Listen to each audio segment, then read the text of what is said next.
5 trivia about kay Kakashi. Una, Batang Prodigy. Si Kakashi ay nagtapos sa Ninja Academy sa edad na 5 taong gulang at naging chunin sa edad na 6. Isa sa pinakabatang nakagawa nito sa Konoha.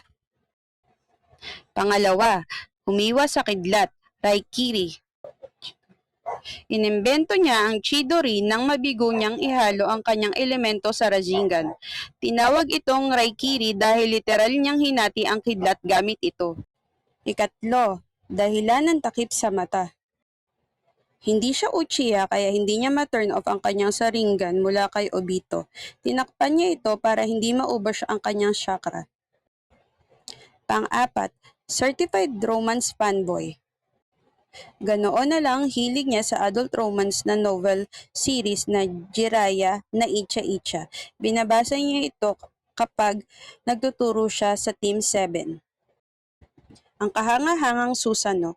Kahit hindi siya Uchiha, nakakagamit siya ng perfect Susanoo na ipinahiram sa kanya ni Obito, ang dalawang Mangekyo Sharingan laban kay Kaguya. Kilala mo ba ang totoong kwento sa likod ng Copy Ninja na si Kakashi Hatake? Si Kakashi Hatake ay Copy Ninja na may nakatakip na muka at laging huli sa usapan. Pero alam mo ba ang kwento kung papaano siya ginawa? Ang salitang Kakashi Hatake ay nangangahulugang scarecrow sa bukid.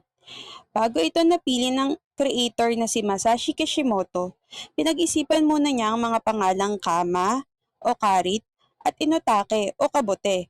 Sa unang draft ng kwento, dapat ang isang sobrang higpit at formal na militar na si Kakashi na lalabas agad sa chapter 2, pero pinalitan ito ng kanyang editor para mas mabigyan muna ng pansin sina Naruto, Sasuke at Sakura.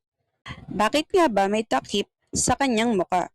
Ginawa ito ni Kishimoto dahil gusto niyang gumawa ng karakter na mukhang totoong misteryosong ninja. At alam mo ba, inabot ng eksaktong 15 taon bago ipinakita sa anime ang kanyang buong muka na walang maskara. Ang kakaibang charm din ni Kakashi ang naging inspirasyon sa pagkakagawa ng karakter ni Satoru Gojo ng Jujutsu Kaisen.